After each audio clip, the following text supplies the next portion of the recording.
بسم اللہ الرحمن الرحیم نحمده ونصلی علی رسوله الکریم اما بعد فاعوذ باللہ من الشیطان الرجیم بسم اللہ الرحمن الرحیم هذا بصائر من ربکم وهدى ورحمة لقوم یؤمنون وَإِذَا قُرِئَ الْقُرْآنُ فَاسْتَمِعُوا لَهُ وَأَنصِتُوا لَعَلَّكُمْ تُرْحَمُونَ صدق اللہ العظیم۔ حضرات مفتیان کرام، علماء عظام، طلبہ عزیز، بھائیوں، دوستوں اور بزرگوں،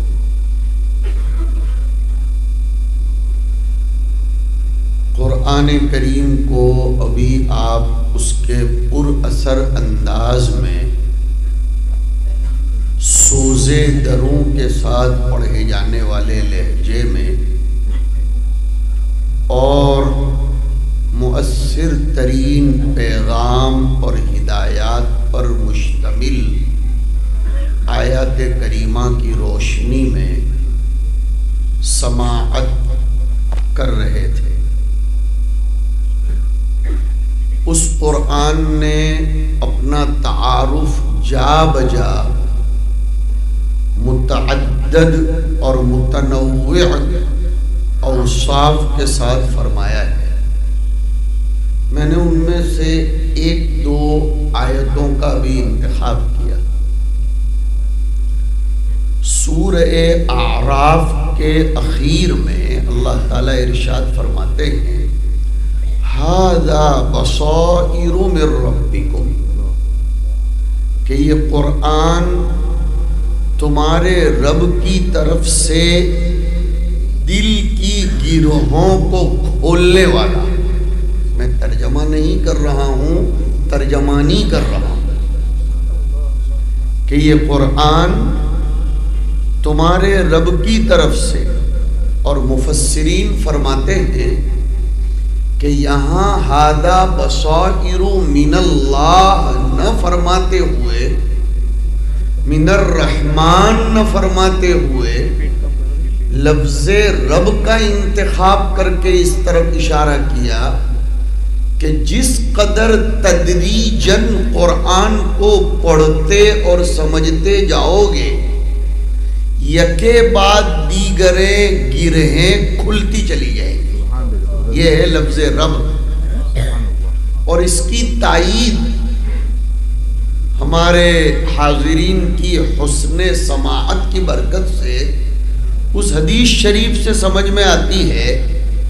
نبی اکرم صلی اللہ علیہ وسلم صحیح ترین حدیث میں ارشاد فرماتے ہیں کہ جب انسان سو جاتا ہے تو اس کی گدی پر شیطان 3 گرہیں لگاتا ہے۔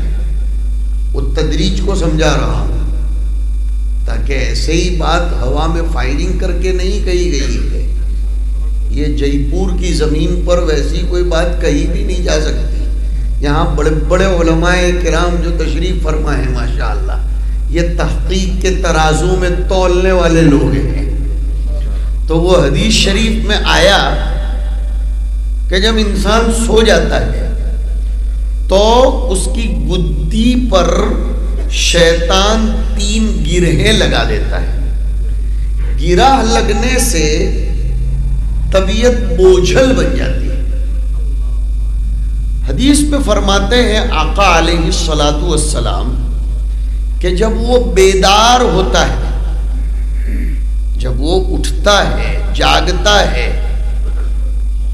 دعا پڑھتا ہے تو ایک گرہ کھلتی ہے، تدریج۔ جب پھر وہ وضو کرتا ہے تو انحلت عقدۃ، ایک گرہ اور کھل جاتی ہے۔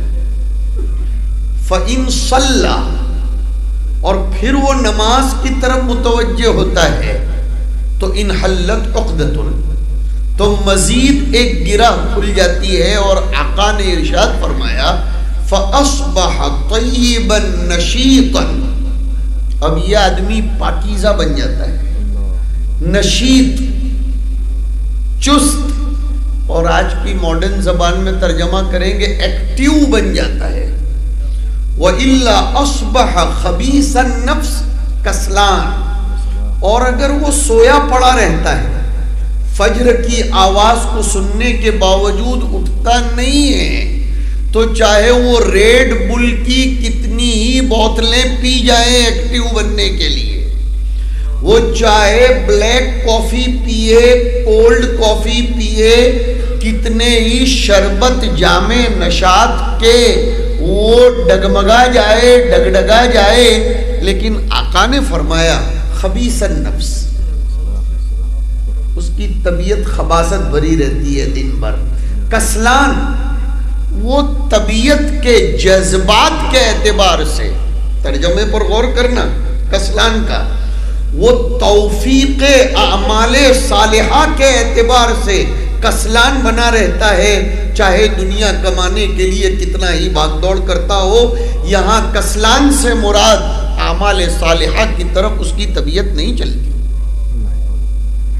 پتہ چلا خدا پاک کے یہاں سے گرہیں لگتی ہیں، ان گروہوں کو کھولنے کے لیے طریقہ بتایا گیا۔ نوجوانوں، آج کی اس نشست میں زیادہ تر نوجوان ہمارا ٹارگیٹ ہے، اس لیے کہ اس مدرسے سے بالغ لوگوں کی تعلیم کا نظم ہے۔ بہت مبارک ہو، بہت مبارک ہو، اس لیے کہ مدارس کا رخ ہر آدمی کرے، اس کے پاس اتنا موقع بھی نہیں ہے۔ جیسے ہمارے دعوت کے احباب فرمایا کرتے ہیں کہ یہ چلتا پھرتا مدرسہ ہے، ہر آدمی 8-10 سال کا وقت فارغ کر لے، یہ ضروری بھی نہیں ہے۔ اور حضرت تھانوی رحمۃ اللہ علیہ نے لکھا ہے ہر آدمی کا باقاعدہ باضابطہ حافظ عالم مفتی بننا ضروری نہیں ہے، لیکن ہر شخص کا سچا پکا مسلمان بننا ضروری ہے۔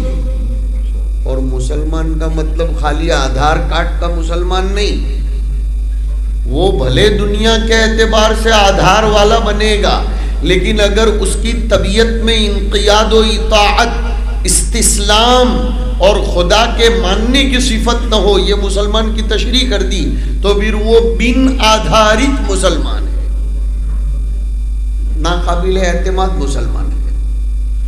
ہم یہ کہہ رہے تھے ھذا بصائر من ربکم، یہ قرآن کریم تمہارے رب کی طرف سے دل کی گرہوں کو کھولنے والی کتاب ہے، بصیرت عنایت کرنے والی۔ جے پور کے دوستو سمجھو، ایک چیز ہوتی ہے بصارت اور ایک چیز ہوتی ہے بصیرت۔ قرآن کریم کے ذریعے آنکھ کے نابینا کو بینائی نہ مل پاتی ہو، لیکن دل کے نابینا کو تو ضرور بینائی مل جاتی ہے، بشرطے کہ اس کو سوئچ آن کرنا پڑے، اس کو اسٹیشن ملانا پڑے گا۔ مثال، یہ آپ کا اے سی تو ہے، اس میں گیس بھی فل بھرا ہوا ہے، لائٹ بھی سپلائی ہو رہی ہے، کرنٹ اور بجلی بھی جا رہا ہے، لیکن جب تک سوئچ آن نہیں کرو گے تو وہ ٹھنڈک نہیں دے گا۔ ایسے ہی مکہ مکرمہ سے ہدایت کی شعائیں تو پوری دنیا پر پھیلی ہوئی ہیں، لیکن دل کے سوئچ کو آن کرنا پڑے گا، تو پھر وہ دل بس اپنا کام کرنے لگتا ہے، محنت تو کرنی پڑے گی۔ ایسے ہی خالی بیٹھے بٹھائے دعائیں کرتی رہے مخلوق، اللہ ہدایت دے دے، اللہ ہدایت دے دے۔ اللہ پاک نے اس دنیا کو دارالاسباب بنایا ہے اور توکل کا مطلب سمجھایا ہے۔ آج کل جاہل نرے قسم کے کمبخت لوگ توکل کا مطلب امت کو سمجھاتے ہیں، بس بیٹھے رہو، ہاتھ اٹھا کر دعا کرتے رہو، ہدایت مل جائے گی۔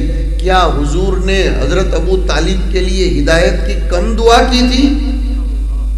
لیکن ابو طالب کی طرف سے طلب نہیں تھی، بھلے نام ابو طالب کا تھا، لیکن روئے بغیر ماں کی چھاتی میں بھی دودھ نہیں آتا۔ اور کسی صاحب معرفت نے پتے کی بات لکھی، خدا ماں بنتے ہی عورت کی چھاتی میں دودھ کی نہریں چلا تو دیتا ہے، لیکن بچے کے رونے کی سوئچ آن ہو تو پھر وہ دودھ بہنے لگتا ہے۔ ویسے خدا کی طرف سے ہدایت کی نہریں چلتی تو رہتی ہیں، لیکن بندے کی طرف سے وہ تھوڑی طلب بھی دیکھتا ہے کہ میرا بندہ تعلیم بالغہ کی شکل میں مدرسے میں آ رہا ہے تو اب پھر وہ کچھ لے کر جائے گا۔ ھذا بصائر من ربکم میں یہ سب آ گیا، یہ سب آ گیا۔ تمہارے رب کی طرف سے گرہیں کھولنے والی کتاب ہے، دل کو مانجنے والی کتاب ہے، دل کو روشنی دینے والی کتاب ہے، دل کو روشنی دینے والی بصائر۔ اور عجیب یہ قرآن ہے، 3 الفاظ استعمال کیے ہیں اس آیت میں، بصائر، ہدن اور رحمتن۔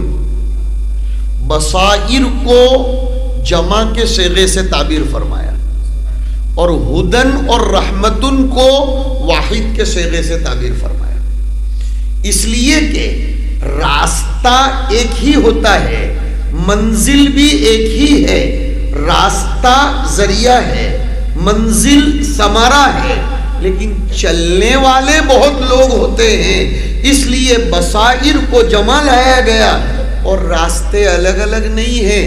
ان ھذا صراطی مستقیما، اور باطل راستوں کو جمع کے صیغے سے تعبیر فرماتے ہوئے ارشاد فرمایا وَلَا تَتَّبِعُوا السُّبُلَ۔ پتہ چلا کہ اسلام تو ایک ہی ہوگا، سرو دھرم سرو بھاونا اور وحدت ادیان۔ اس راستے سے جاؤ تو بھی خدا ملے گا، اس راستے سے جاؤ تو بھی ملے گا، سب مل ملا کر خود نہیں نہیں نہیں نہیں، یہ تو زخرف القول ہے، یہ دھوکہ دینے والی چیز ہے۔ ان ھذا صراطی، میرا راستہ تو ایک ہی ہے، ایک ہاتھ میں لڈو، ایک ہاتھ میں کوئی اور چیز، جس کو ہمارے یہاں گجرات میں کہتے ہیں دودھ میں بھی پیر دہی میں بھی پیر، اس طرح نہیں چلتا ہے۔ یا تو دودھ اختیار کرو یا دہی اختیار کرو، اور ویسے بھی چلو میڈیکل لائن میں دودھ کے ساتھ دہی پیو تو گڑبڑ ہی ہو جاتی ہے۔ دودھ دودھ ہے، بگڑ گیا تو دہی، اب پی کر تو دیکھو، دودھ کا ایک گلاس پیو اور پھر ساتھ میں دہی بھی پی لو، ایسیڈیٹی ہی نہیں ABCD ہو جائے گی، الٹی ABCD، معاملہ گڑبڑ ہو جائے گا۔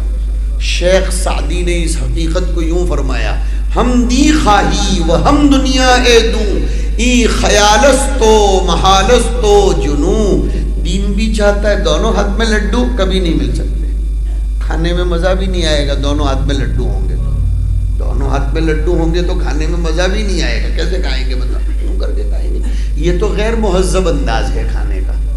ایک ہاتھ میں لڈو رکھو، اس کو توڑ توڑ کر کھاؤ، یہ مہذب انداز ہے، تو دونوں ہاتھ میں لڈو کبھی نہیں لیے جا سکتے۔ رحمان کے بندے بنو، شیطان کے بندے نہ بنو۔ ھذا بصائر، یہ سب قرآن کی برکت ہے کہ یہ قرآن کریم تمہارے رب کی شان ربوبیت اور شان تربیت کے نتیجے میں دل ہی کی گروہوں کو کھول دیتا ہے۔ وہ ہدن اور لے کر چلتا ہے، ہدن کا ترجمہ لے کر چلتا ہے، وہ رحمتن اور صرف لے کر چل کر ورطہ حیرت میں ڈال نہیں دیتا، وہ رحمتن منزل پر پہنچا بھی دیتا ہے۔ لیکن شرط لگائی لقوم یؤمنون، وہی جو میں نے کہا، رونا تو پڑے گا، چلنا تو پڑے گا۔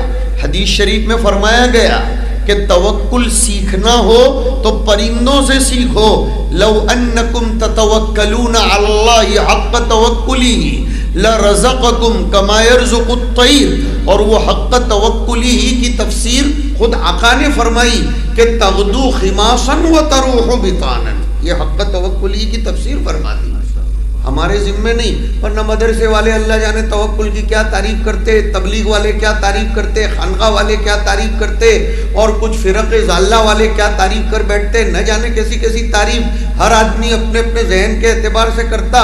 قرآن سے اپنے سارے وساوس کو حل کرو، قرآن سے اپنے شکوک کا مداوا کرو۔ ادھر ادھر جاؤ گے تو ہر آدمی اپنی روٹی پر دال کھینچنے والا ملے گا اس زمانے میں۔ قرآن پڑھو، قرآن پڑھو، قرآن پڑھو، اور صرف پڑھو نہیں، سمجھو۔ ابھی آ رہا ہوں، قاری صاحب نے میرے لیے میدان ہموار کر دیا ہے، اور ایک بہت اہم پیغام دینے والا ہوں اس پر، سورہ والضحیٰ اور سورہ علم نشرہ پر۔ طبیعت صرف منبسط نہیں، انشاءاللہ مطمئن ہو جائے گی۔ قرآن صرف منبسط کرنے کے لیے نہیں آیا، قرآن تو مطمئن کرنے کے لیے آیا ہے، اور جب تک اطمینان نہ ہو تب تک آدمی پریشان رہتا ہے۔ اور یہ میں نہیں کہہ رہا ہوں، آج جمعہ میں ہم نے سورت میں کہا یہ دنیا کتنی سمٹ آئی، فجر آدمی کہاں پڑھتا ہے، جمعہ کہاں پڑھتا ہے، اللہ جانے اثر کہاں پڑھتا ہے، یہ اللہ جانے خاص مقصد کے تحت بولنا پڑا ہے، اور مغرب پھر مرکز پر پڑھتا ہے، عشاء بھی مرکز پر پڑھتا ہے، ماشاءاللہ تبارک الرحمن۔ تو وہاں بھی ہم نے یہ بات کہی کہ قرآن کریم کے ناموں میں سے ایک اہم نام ذکر ہے۔ ماشاءاللہ ماشاءاللہ میں کہا یا رات میں وہاں بروج کے بیان میں کہا کہ قرآن اچھود میں کہ قرآن کریم کے ناموں میں سے ایک بہت بڑا نام ذکر ہے۔ ہم لوگوں نے تو ذکر کا مطلب تسبیح پھرانا سمجھ لیا ہے، اللہ اللہ نہیں، سب سے بڑا ذکر تو قرآن ہے۔ اور ذکر کا معنی سمجھتے ہو؟ استحضار۔ اللہ اکبر۔ حضرت قاری طیب صاحب رحمۃ اللہ علیہ نے یہ ترجمہ کیا ہے، ماشاءاللہ، ذکر کا ترجمہ۔ استحضار، عظمت رب کا استحضار، خشیت خداوندی کا استحضار، قدرت الہی کا استحضار، یہ سب ہوگا تو ذکر بھی کام دے گا، ورنہ ذکر کی لاکھ مجلسیں قائم کرو۔ علامہ رومی فرما گئے، بر زباں تسبیح و در دل گاؤ خر، ای چنی تسبیح کے دارد اثر۔ اللہ اللہ اللہ، کہ زباں پر تسبیح ہے لیکن دل میں گائے گدھے گھوڑوں کی محبت ہے، تو ایسی تسبیح کوئی، یہ تو اللہ کے ساتھ بھی فراڈ کرنا ہے۔ یا رب کریم، یا اللہ یا محی اللہ۔ السنہ، قامع البدعت، خلیفہ اجل حضرت تھانوی، جس سے میری مراد مولانا شاہ ابرار الحق صاحب ہردوئی نور اللہ مرقدہ ہوئے ہیں، فرمایا کرتے تھے مسلم قوم سے جھوٹی قوم کوئی نہیں ہو سکتی، کہ مسجد میں بار بار بولتے ہیں اللہ اکبر، اللہ سب سے بڑا، اور وہاں چپل نکالنے کی جگہ پر اگر کسی نے چپل ہم سے آگے کر دیے، ہمت کیسے ہوئی مجھ سے آگے چپل نکالنے، یا اللہ یا اللہ، مطلب میرا نفس بڑا۔ اللہ اکبر، مسجد میں تو بول کر آئے اللہ بڑا، اللہ اللہ اللہ، چپل میں بولتے میں سب سے بڑا، یہ تو اللہ کے ساتھ بھی دھوکہ دینا ہے، اللہ فراڈ ہے اللہ کے ساتھ۔ اللہ اللہ اللہ، بات کر رہا تھا ہذا بصائر من ربکم کی، سبحان قرآن اللہ، شریف پڑھو۔ قرآن کے ناموں میں سے ایک نام ذکر ہے۔ ذکر کا ایک معنی وہ ہے جو میں نے کیا، ذکر کا ایک معنی نصیحت بھی ہے۔ قرآن سے بڑھ کر کوئی نصیحت نہیں ہو سکتی، بے شک۔ جس نصیحت میں قرآن نہ ہو وہ نصیحت کہلائے جانے کے قابل نہیں۔ اللہ اللہ اللہ، پورا قرآن نصیحت ہے۔ نصیحت کی شکلیں الگ الگ ہیں، کبھی احکام کی شکل میں، لا اینڈ آرڈر کی شکل میں، کبھی واقعات کی شکل میں، کبھی قصوں کی شکل میں، کبھی عقائد کی شکل میں، الگ الگ انداز کی نصیحتیں قرآن کریم نے اختیار فرمائی۔ فذکر بالقرآن، وہاں بھی مادہ اشتقاق ذکر ہے، اللہ فذکر بالقرآن وَلَقَدْ يَسَّرْنَا الْقُرْآنَ لِلذِّكْرِ فَهَلْ مِن ذَاکر نہیں فرمایا، فَهَلْ مِن مُدَّکر فرمایا، تاکہ پتہ چل جائے کہ یہ صرف تسبیح پھرانے کے لیے نہیں ہے بلکہ نصیحت حاصل کرنے کے لیے۔ آؤ آج قرآن کریم کا مہینہ شروع ہونے سے پہلے یہ عزم کرتے ہیں کہ رمضان میں قرآن کو تدبر کے ساتھ سمجھیں گے، سیکھیں گے، پڑھیں گے اور اس سے نصیحت حاصل کرنے کی کوشش کریں گے انشاءاللہ۔ انشاءاللہ تو قرآن کریم یہ ہمارے دلوں کو دستک دیتا ہے، ماشاءاللہ قرآن کریم ہمارے دلوں کو جھنجھوڑتا ہے، اس سے نصیحت حاصل کرو۔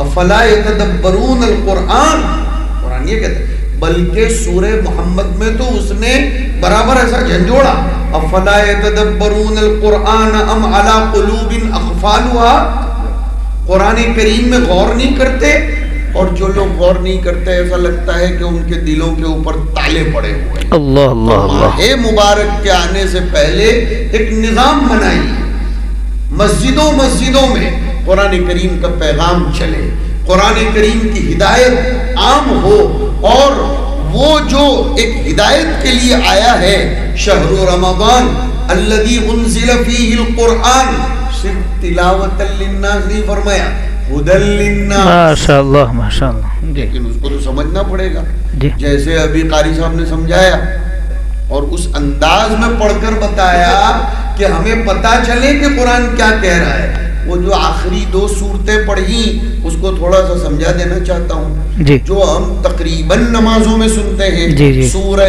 والضحیٰ جی، اور سورہ الم نشرح لک صدرک۔ ماشاء کیا اللہ، عجیب کلام ہے اللہ کا۔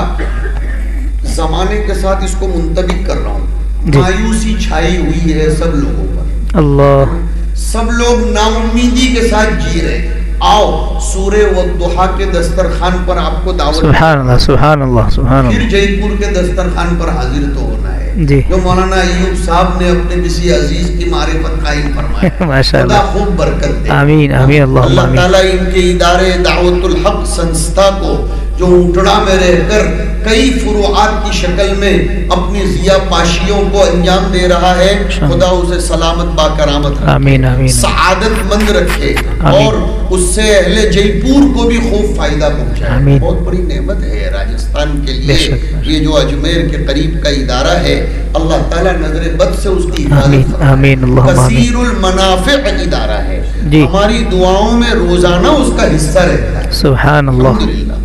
تو سورہ والضحیٰ میں زبردست پیغام ہے، سمجھو گے تو وہ گرہ کھلے گی، بہت خوب، گرہ کھلنے کے لیے۔ ماشاء اللہ۔ قرآن کی جو قسمیں ہیں، ان قسموں میں اور مقسم بھی میں بہت گہرا ربط ہوتا ہے، سمجھو۔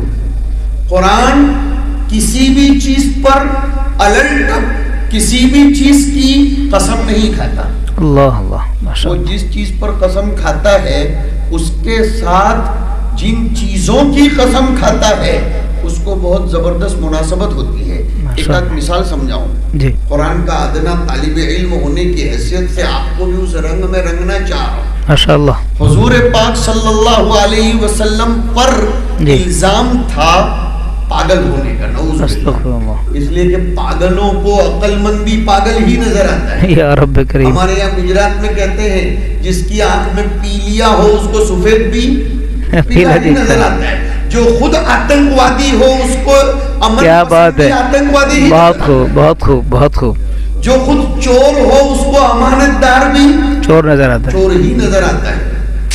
صحیح بات صحیح بات۔ تو بات یہ ہے حضور پر پاگل ہونے کا الزام لگا رہے تھے، صحابہ پر بے وقوف ہونے کا الزام لگایا تھا، اَنُؤْمِنُ كَمَا آمَنَ السُّفَهَاءُ، جی، اور عربی کے شاعر نے اس کا جواب دے دیا، اِذَا أَتَتْكَ مَذَمَّتِي مِن نَاقِصٍ فَهِيَ الشَّهَادَةُ لِي بِأَنِّي كَامِلٌ، کہ اگر کوئی ناقص آدمی میری مذمت کرے تو سمجھ لو کہ میں کامل ہوں، تبھی تو وہ ناقص میری مذمت کرتا ہے۔ کمال والا کبھی کمال والے کی مذمت نہیں کرتا، جس کو دوسرے انداز میں بولوں، پھلدار درخت پر بے وقوف لوگ ہی پتھر مارتے ہیں، عقل مند لوگ نہیں۔ اللہ اللہ اللہ اللہ اللہ اللہ۔ تو حضور پر یہ الزام تھا مجنون ہونے کا، تو قرآن نے قسم کھائی والقلم کی۔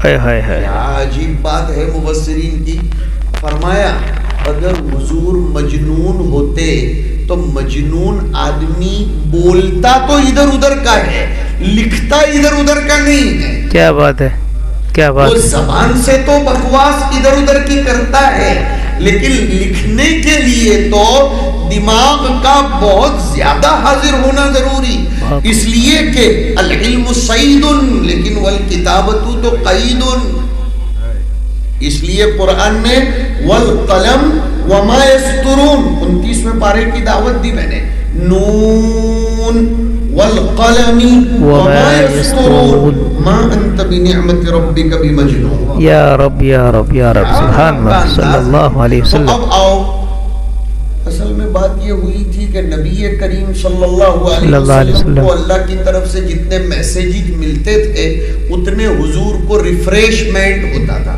زیادہ وقت نہیں لوں گا، انشاءاللہ 10 بجے کے آزو بازو ختم کر دیں گے، لہذا توجہ سے بات سنیں. قرآن ہمیں کیسا موٹیویٹ کرتا ہے وہ سمجھیے. حضور پاک صلی اللہ علیہ وسلم کو وحی جو آتی تھی تو حضور کو انرجی ملتی تھی. ماشاءاللہ، الرجی نہیں، انرجی، طاقت ملتی. اور حضور کو بڑی خوشی ہوتی تھی، طاقت ملتی تھی. اور میں نے ایک لفظ کہا ریفریشمنٹ ہوتا تھا. اب ایک مرتبہ ایسا ہوا علی اختلاف الاقوال، اس چکر میں ابھی نہیں لے جانا چاہتا آپ کو، کسی وجہ سے وحی توقف اختیار کر گئی. جی، وحی کا سلسلہ میں نہیں بولوں گا منقطع ہو گیا، میں بولوں گا متوقف ہو گیا. جی بہتر، دونوں تعبیروں میں فرق ہے. جی فرق، ذرا توقف ہو گیا. بہت بہتر. اب اگر روزانہ کوئی آدمی آپ کو سلام دعا کا میسج کرتا ہو اور وہ 1-2 دن کے لیے بند کر دے تو عشق است ہزار بدگمانیاں، جواب بھی آ گیا. عشق جتنا مضبوط ہوتا ہے بدگمانی اتنی. لہذا نوجوانوں، اگر کبھی رات میں 10 بجے گھر نہ پہنچنے کی بنیاد پر بیوی کو ڈاؤٹ ہو تو یہ سچی محبت کی نشانی ہے، اور ڈاؤٹ نہ ہو تو یہ محبت نہ ہونے کی نشانی. اللہ اللہ اللہ اللہ اللہ اللہ اللہ. اگر کبھی وقت پر گھر نہیں پہنچ پائے اور بیوی کے بار بار فون آ رہے ہیں تو میں تمہارے وواہت جیون کو صد مبارکباد پیش کرتا ہوں. سبحان اللہ. نوجوانوں کو کہہ رہا ہوں، اگر وقت پر گھر نہیں پہنچے اور بیوی کہے کہاں ہو، کہاں بھٹک رہے ہو اب تک گھر، سمجھو کہ اس کو آپ سے محبت ہے. اس نے اپنی مرکز محبت میں بھی توحید اختیار کی ہے. وہ نہ خود ادھر ادھر بھٹکنا چاہتی ہے، نہ آپ کی محبت میں وہ کسی اور کو. اور یہی تو اماں عائشہ کو بھی کہاں گوارا ہوا تھا. دسترخوان پر باری عائشہ کی تھی، صفیہ نے کھانا بھیجا تھا، اماں عائشہ اس کو بھی گوارا نہیں کر سکی. وہ کھانے یوں دھکا لگا دیا، وہ پلیٹ گر گیا. حضور نے فوراً دفع دخل مقدر کر دیا، غارت امکم، تمہاری ماں کو غیرت آ گئی ہے، اس کو کسی سوء ظن پر محمول مت کرنا. اللہ اللہ اللہ یا رب. لہذا میرے نوجوانوں اور میرے بھائیوں، اگر کبھی بیوی خفا ہو جائے یا تمہارا موبائل چیک کرے تو پھر غصے نہیں ہونے کا، اس کو سینے سے لگاؤ کہ میں سمجھتا ہوں کہ تو جیسے مجھ کو اپنا اکیلا بنا کر رکھنا چاہتی ہے، تو چاہتی ہے میں بھی تجھ کو اکیلا. سبحان اللہ سبحان اللہ، ماشاءاللہ. مبارک ہو ایسی ازدواجی زندگی کو. ماشاءاللہ. تو حضور کو تو اللہ کے ساتھ جو عشق تھا، میاں بیوی کا عشق اس کے سامنے صفر ہے. بے شک وہ عشق تو عجیب تھا. اب اللہ کی طرف سے وحی کا سلسلہ موقوف ہوا تو عجیب و غریب قسم کی ادھر ادھر کی گمانوں میں، تخمینہ آرائیوں میں حضور ذرا مبتلا ہو گئے، مگر عشق کی بنیاد پر. اور لوگوں کی طرف سے بھی ٹانٹنگ چالو ہو گئی، کہاں ہے تمہارا رب؟ تم تو کہتے تھے میرا رب روزانہ مجھ سے خطاب کرتا ہے، کلام کرتا ہے، اتنے دنوں سے وہی کیوں نہیں آ رہی ہے؟ عجیب قرآن ہے. اس نے قسم کھا کر پھر اس سوال کا دفعیہ کیا. اب ذرا توجہ سے سنیں گے. فرمایا والضحیٰ، چاشت کے وقت کی قسم. چاشت کا وقت، سورج نکلنے کے وقت کی قسم بھی نہیں، اس لیے کہ اس وقت کی روشنی میں تھوڑا اشتباہ ہوتا ہے، اور اس اشتباہی کی بنیاد پر عین سورج نکلنے کے وقت نماز پڑھنا ابھی بھی مکروہ ہے. جب وہ ایک دم اوپر آ جائے اور خوب اس کی روشنی فلق والی ہو جائے تو اب نماز پڑھ سکتے ہیں. اس لیے طلوع شمس کے بعد 20 منٹ اور مانگی جاتی ہے. جی بہت بہتر، ماشاءاللہ. اور آ جانا چاہیے. ماشاءاللہ. والضحیٰ اس کو کہتے ہیں. اللہ ماشاءاللہ. چاشت کے وقت کی قسم. اور آگے فرمایا واللیل اذا سجا، اور رات کے وقت کی قسم. اور ابتدائی رات بھی نہیں، جیسے وہاں ابتدائی صبح نہیں، یہاں ابتدائی رات بھی نہیں، اس لیے کہ ابتدائی رات کی ظلمت بھی اشتباہ والی ہوتی ہے. جب رات اپنے پردے ڈال دے، خوب اندھیرا ہو جائے. یہ دو چیزوں کی قسم کھائی. کس چیز پر قسم کھائی؟ کہا ما ودعک ربک وما قلا، تمہارے رب نے تم کو چھوڑا بھی نہیں ہے اور نہ تمہارا رب تم سے ناراض ہے. اللہ اللہ اللہ ایسی اللہ بدگمانی میں کیوں مبتلا ہوتے ہو اے محمد صلی اللہ علیہ وسلم؟ صلی اللہ علیہ اور وسلم. کیا فرمایا کہ یہ دونوں چیزوں کی قسم کیوں کھائی اللہ نے؟ بہت دھیان سے سننا، انشاءاللہ پر امید ہو کر اس مجلس سے اٹھو گے اور حالات کا جواب مل جائے گا. کہ دن کے اجالے کی قسم، رات کے اندھیرے کی قسم. کس چیز پر قسم؟ تمہارے رب نے تم کو چھوڑا نہیں، تمہارا رب دل برداشتہ نہیں ہوا ہے، وہ ناراض نہیں ہوا ہے. یہ دن اور رات کو ناراض ہونے اور چھوڑنے وغیرہ سے کیا لینا دینا؟ قرآن نے اس حقیقت کو کھولا. ھذا بصائر من ربکم، ماشاءاللہ. اس گراہ کو حل کیا. کیا فرمائے؟ جیسے ہر صبح رات کا پیغام لے کر آتی ہے اور ہر رات صبح کا پیغام لے کر آتی ہے، اور یہ سلسلہ تا صبح قیامت چلتا رہے گا. ہر صبح کو دوام میسر نہیں، ہر رات کو دوام میسر نہیں. ویسے انسان کی زندگی کا حال ہے کہ ہر وقت خوشیوں کو بھی دوام میسر نہیں، ہر وقت غمی کو بھی دوام میسر نہیں. محمد ہم تیری تربیت کرتے ہیں کہ وَتِلْكَ الْأَيَّامُ نُدَاوِلُهَا بَيْنَ النَّاسِ، کبھی ایک ایک دن میں ہزاروں مرتبہ وہی آئے گی اور کبھی کئی دنوں تک موقوف رہے گی، آتی رہے گی. وَالضُّحَىٰ موقوف ہوگی، وَاللَّيْلِ إِذَا سَجَىٰ. رات آ جائے تو نا امید مت ہونا، اس لیے کہ پھر دوبارہ صبح ہونے والی ہے. اور صبح ہو جائے تو بہت زیادہ پر امید بھی مت ہونا، اس لیے کہ رات آنے والی ہے. لہذا تسلسل وہی ہو تو پھر تو امید کو چھوڑنا بھی مت، اور اگر کبھی وہی موقوف ہو جائے تو پر امید ہونے سے بھی مت بچنا. لہذا حالات اگر بگڑ جائیں تو رب کی فراموشی میں مبتلا مت ہونا، اور حالات سدھر جائیں تو رب سے غفلت بھی مت کرنا. یہ ہے وَالضُّحَىٰ وَاللَّيْلِ إِذَا سَجَىٰ. کیا قرآن ہے! مَا وَدَّعَكَ رَبُّكَ وَمَا قَلَىٰ. اور پھر آگے پڑھو وَلَلْآخِرَةُ خَيْرٌ لَكَ مِنَ الْأُولَىٰ. عجیب بات فرمائی. آخرت جو بعد میں آتی ہے اور اولا جو پہلے ہے، یہ اولا دنیا کے مقابلے میں آخرت بعد میں. ایسے ہی دن کے مقابلے میں رات بہت عظیم ہے ایمان والوں کے لیے، اس لیے کہ خلوتوں میں ہی تو رب کا وصال پیارا ہوتا ہے. رات ہی میں تو مزہ آتا ہے، محبوب سے نہیں آتا. علم کے کام کی بات کنایات میں کہتا ہوا چل رہا ہوں کہ ہن لباس لکم وانتم لباس لہن فرمایا، اور وجعلنا اللیل لباسا فرمایا. پتہ چلا کہ ہن لباس لکم، ادھر وجعلنا اللیل لباسا، دونوں میں جوڑ ہے. اس مضمون کو اہل علم کے لیے رہنے دیجیے. بات یہ چل رہی تھی کہ وللآخرۃ خیر لک من الاولی. ماشاءاللہ ماشاءاللہ. رات تو رات ہے. ابھی تو سنائی گئی نا آیت ان ربک یعلم انک تقوم ادنا من ثلثی اللیل. یہ ایسے قاری لوگ جو ہوتے ہیں نا، جو بصائر من ربکم والے ہوتے ہیں. سبحان اللہ. کیا یہ تو بہتی گنگا میں تم لوگ وضو کر رہے ہو، جے پور والوں یہاں سے گزر رہے تھے تو ہمیں بٹھا لیا. مولویوں کو مفت میں کوئی کھلاتا بھی نہیں ہے، اور وہ بھی مولوی ایوب ہو تو وہ وصول کیے بغیر کسی کو گزرنے دیں گے؟ اللہ اکبر اللہ ہم نے تو اکبر. کہا ہم رات میں یہاں قیام کریں گے، ہم آگے جا رہے ہیں، تو لگا دیا ایک پروگرام اور مشغول کر دیا ہم دونوں کو. ماشاءاللہ ماشاءاللہ. یہ لوگ تو سب مشغول ہی کر دیتے ہیں. اللہ جزا خیر دے آباد. آمین. تو اسی لیے حضور سے ملاقات کا وقت بھی کون سا تجویز کیا گیا؟ رات کا. رات کا. راتوں کو غنیمت. او میرے نوجوانوں، دل سے کہہ رہا ہوں، میرے بس میں نہیں ہے، ورنہ اللہ کی قسم دل کھول کر رکھ دیتا. راتوں کو ضائع مت کیا کرو، راتوں کو ضائع مت کیا کرو. راتوں کو چائے کی دھاریوں پر بیٹھ کر، گپ شپ میں لگا کر، ٹیلی ویژن پر بیٹھ کر اور موبائل میں منہمک کر کے راتوں کو ضائع مت کرو. رب کو بنانے کا وقت تو رات ہی کا وقت ہوتا ہے. اللہ اللہ. اور رات ہی میں خصوصی تحفے دیے جاتے ہیں رب کی طرف سے. اللہ کے واسطے رات کو ضائع مت کرو. خدا کے میرے آقا نے فرمایا صلو باللیل والناس نیام. جب لوگ میٹھی نیند سو رہے ہوں رب کے سامنے حاضر ہو کر اللہ سے اپنے مسائل کو حل کرواؤ.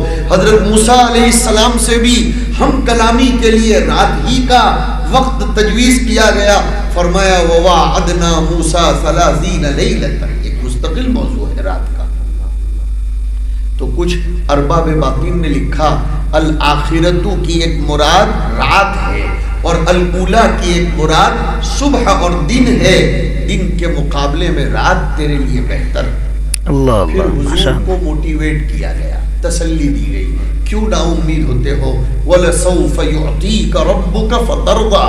تیرا رب تجھ کو ضرور وہ نعمت دے گا کہ تو خوش ہو جائے گا. اور ایک مفسر نے لکھا رسول اللہ صلی اللہ علیہ وسلم راضی نہیں ہوں گے جب تک کہ پوری امت جنت میں نہیں جائے گی. لہذا رسول کے عاشقوں کا جنت میں جانا یقینی ہے. سبحان اللہ. انشاءاللہ. لیکن عشق کی تعریف بھی طے کرنی پڑے گی. عشق کسے کہتے ہیں وہ بھی سن لو. آج شاہ عطا اللہ بخاری نے لکھا معشوق کی منشا پر چلنے کا نام عشق ہے. ورنہ دعوے عشق کے ہوں اور معشوق کی منشا پوری نہ کی جائے تو شاہ عطا اللہ نے لکھا وہ عشق نہیں وہ فسق ہے. یا رب یا رب. اللہ اللہ اللہ. فرمایا وَلَسَوْفَ يُعْطِيكَ رَبُّكَ فَتَرْضَىٰ. اور اب سمجھایا وَالضُّحَىٰ وَاللَّيْلِ اِذَا سَجَىٰ. اس کو سمجھو کہ الم یجدک یتیما یہ ہے وَاللَّيْلِ اِذَا سَجَىٰ. فَآوَىٰ یہ ہو گیا وَالضُّحَىٰ. وَالضُّحَىٰ. بہت خوب. سمجھ رہے ہو جی جی. اللہ اللہ. کہ پہلے تم پریشانی میں تھے. الم یجدک یتیما, اے نبی تم پریشان تھے, یتیم تھے, لیکن رب نے پناہ دی. وہ رات صبح کا پیغام لے کر آئی. وَوَجَدَكَ ضَالًّا رات تھی, فَهَدَى صبح ہو گئی. وَوَجَدَكَ عَائِلًا رات تھی, فَأَغْنَى صبح ہو گئی. لہذا زندگی میں جس کسی کو بھی رات میں بھٹکتا ہوا دیکھو, پریشان دیکھو, تو کبھی اس کو حقیر مت سمجھنا. فَأَمَّا الْيَتِيمَ فَلَا تَقْهَرْ وَأَمَّا السَّائِلَ فَلَا تَنْهَرْ وَأَمَّا بِنِعْمَةِ رَبِّكَ فَحَدِّثْ. فرمایا کبھی کسی کو بھٹکتا ہوا دیکھو تو اس کو حقیر مت سمجھنا بلکہ اس کو ہدایت پر لانا. اما الیتیم و اما السائل. اب ادھر وہ جو ضالن تھا نا اس کو ایسا نہیں کہا کہ اما الضال فہدہ, بلکہ فرمایا و اما بنعمت ربک فحدث. خطاب کر دیا کہ ہدایت یہ رب کی میری نعمت ہے. اپنی مرضی سے نہیں دے سکتے, وہ نعمت رب ہے. اللہ اللہ. کوئی اپنی مرضی سے کسی کو ہدایت نہیں دے سکتا. لیکن ان آیتوں نے بتا دیا کہ حالات زندگی میں کتنے بھی آئیں ان آیتوں سے سبق لے لو موٹی. اور اس کے بعد والی صورت میں اور کھولا کہ الم نشرح لک صدرک. جی یہ ہم نے تمہارے لیے والضحیٰ کیا. وَوَضَعْنَا عَنْكَ وِزْرَكَ الَّذِي أَنْقَضَ ظَهْرَكَ. اور قرآن کی بلاغت کہ انقض ظہرک اس کی ادائیگی بہت مشکل ہے, اس لیے کہ ایک طرف ضاد ہے ایک طرف ظا ہے, ادھر سے ادھر منتقل ہونا ہے. گویا انقض ظہرک میں جو معنی پایا جاتا ہے وہ لفظ میں بھی وہی انقض. اللہ اللہ اللہ اللہ. کیا خوب, یہ مرہ سمجھ سکتے ہیں. کیا خوب کیا خوب. کہ ہم نے تمہاری پشت کو جو بوجھل بن گئی تھی, آپ علیہ السلام پر کتنی بڑی ذمہ داریاں تھیں, اور ویسے بھی حضور کی پشت کو کمبختوں نے بوجھل بنایا تھا. حضور سجدے میں تشریف لے گئے تھے تو ابو جہل نے اپنے اشارے پر کسی شرارت پسند کے ذریعے حضور کی کمر مبارک کے اوپر پوری اوجھڑی ڈلوا دی. اللہ اکبر اللہ. حضرت فاطمہ الزہرا بچپن میں تھی, لیکن بہادروں کی اولاد بھی بہادر ہی ہوا کرتی ہے. کیا بات. بہادر ہو باپ تو بیٹا کہاں بزدل پیدا ہوگا. لیکن ہم لوگ بھی ایسے ہو گئے تو پھر اولاد سے کیا توقع رکھیں. یا رب یا حضرت رب فاطمہ اکیلی کھڑی ہوئی تھی اور پوری اوجڑی حضور کی پشت مبارک سے ہٹا کر سائڈ پر ڈال دی. سبحان ایسا اللہ ہو سبحان بچپن اللہ. سے ہی وہ تربیت رب نے فرمائی. ہائے ہائے ہائے ہائے. الذی انقض ظہرک. ظہرک. اور پھر اب آیا دیکھیے ورفعنا لک ذکرک. ادھر تھا انقض ظہرک، یہ ہوا پہلے، لیکن بعد میں تو ورفعنا لک ذکرک. لہذا زندگی میں پریشانیاں آئیں، نام مٹانے کی کوشش کی جائے، وجود مٹانے کی کوشش کی جائے، گھبرانے کی ضرورت نہیں. ورفعنا لک ذکرک ابھی بھی زندہ پائندہ ہے. سبحان اللہ سبحان اللہ. اور پھر مجموعی طور پر سمجھا دیا دونوں آیتوں کا خلاصہ کہ فَإِنَّ مَعَ الْعُسْرِ يُسْرًا. کیا زبردست قرآن ہے کہ جب کبھی بھی زندگی میں کوئی پریشانی مشکلی آئے تو یہ دونوں آیتوں کو ریپیٹ اللہ نے کیا تو تم بھی ریپیٹ کرتے رہو. فَإِنَّ مَعَ الْعُسْرِ يُسْرًا.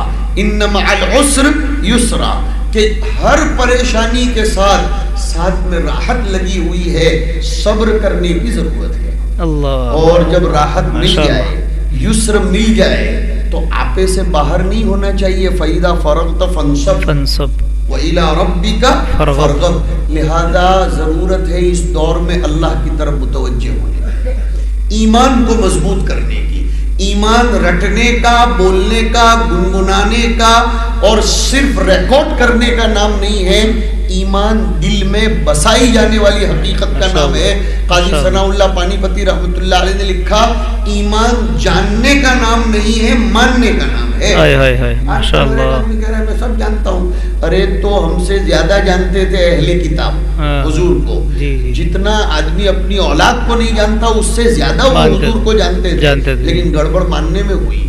اس لیے میرے بھائیوں نا امید ہونے کی ضرورت نہیں. اصل اپنا محاسبہ کرو، کسی کا کوئی قصور نہیں ہے.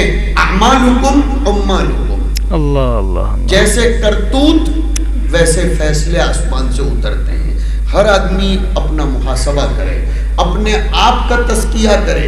وہ کیا کر رہا ہے وہ دیکھنے میں ہی زندگی برباد ہو رہی. میں کیا کر رہا ہوں اپنے آپ کو ہر آدمی دیکھے، معاشرہ آٹومیٹک پاکیزہ بن جائے گا. اللہ تعالیٰ اس جمع ہونے کو بے انتہا قبول فرمائے. حق تعالیٰ شانہ اس قرآن کو ہمارے حق میں ذریعہ ہدایت اور ذریعہ شفا بنائے.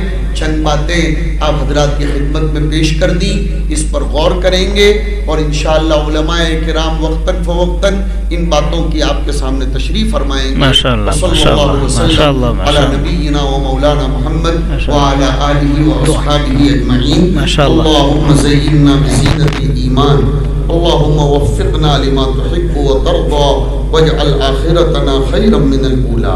اللہم انصر من نصر الدین واخذل من خذل الاسلام والمسلمین. اے اللہ ہم سب کے گناہوں کو معاف فرما. الہ العالمین ہم سب کو اپنی ذات کا عاشق بنا. اے اللہ فاسق بننے سے ہماری حفاظت فرما. ہم سب کو رسول اللہ صلی اللہ علیہ وسلم کے ساتھ محبت، عقیدت، عشق نصیب فرما، مودت نصیب فرما. ہم سب کی معصیتوں سے حفاظت فرما. الہ العالمین اس مدرسے کو دین دگنی رات چوگنی ترقیات سے ہمکنار فرما. اس میں پڑھنے والے بالغ بچوں کو اے اللہ خوب خوب زینت ایمان سے مزین فرما. قرآن کریم کی حلاوت نصیب فرما. دینی باتوں کے ساتھ وابستگی نصیب فرما اور پیرائے عمل میں ڈھالنے کی اے اللہ توفیق نصیب فرما. ہمارے ملک کی بھرپور حفاظت فرما. اے اللہ ہمارے ملک میں امن و امان قائم فرما. اے اللہ ہمارے ملک کو سلامتی نصیب فرما. ہمارے ملک کے ساتھ جتنے لوگ کھلواڑ کر رہے ہیں، ہمارے ملک کی امن کو اے اللہ پامال کرنے کی جو بھی طاقتیں کوشش کر رہی ہیں، ہمارے ملک کو محفوظ فرما. اور اس ملک کو آباد کرنے کے لیے جتنے لوگ محنت کر رہے ہیں اے اللہ ان سب کو بھی آباد فرما. حاضرین کی جتنی جائز تمنائیں ہیں ان ساری جائز تمناؤں کو اے اللہ اپنے خزانے غیب سے پوری فرما. وصلی اللہ علیہ